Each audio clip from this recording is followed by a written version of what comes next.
রাত ২টা। শহরের সব আলো নিভে গেছে প্রায়।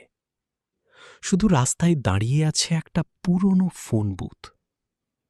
রাহাত ক্লান্ত চোখে সেখানে দাঁড়িয়ে আছে। আজ তার জীবনের সবচেয়ে খারাপ দিন। চাকরি গেছে, বন্ধুরা দূরে সরে গেছে। মনে হচ্ছে সব শেষ। হঠাৎ তার চোখ পড়ে ফোন বুথটার দিকে। ভেতরে ঢুকেই সে রিসিভারটা তুলে নেয়। কোনো নম্বর না দিয়েই ফোনটা বাজতে শুরু করে। ট্রিং ট্রিং। রাহাত ভয় পায়, কিন্তু কৌতূহল তাকে থামায় না। সে কলটা রিসিভ করে। হ্যালো।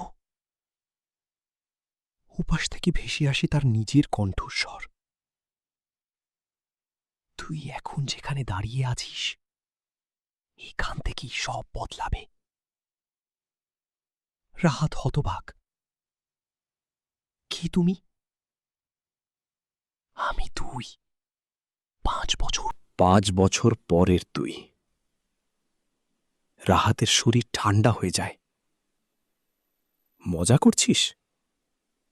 না। এখন যদি তুই হাল না ছাড়িস, তোর জীবন বদলে যাবে।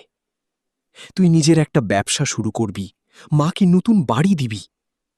আর আজকের এই রাতটাই হবে তোর টার্নিং পয়েন্ট। রাহাত চুপ হয়ে যায়।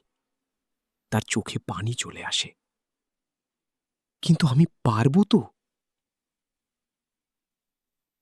তুই যদি আজ হাল ছেড়ে দিস, তাহলে আমি কখনোই তৈরি হব না।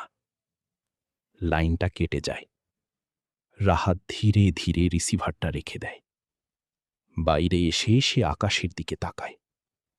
তার চোখে আর হতাশা নেই, আছে একটা নতুন আগুন। সে হাঁটা শুরু করে নতুন একটা জীবনের দিকে। কখনো কখনো আমাদের ভবিষ্যৎ আমাদেরই অপেক্ষায় থাকে, শুধু আজকের একটা সিদ্ধান্তের জন্য।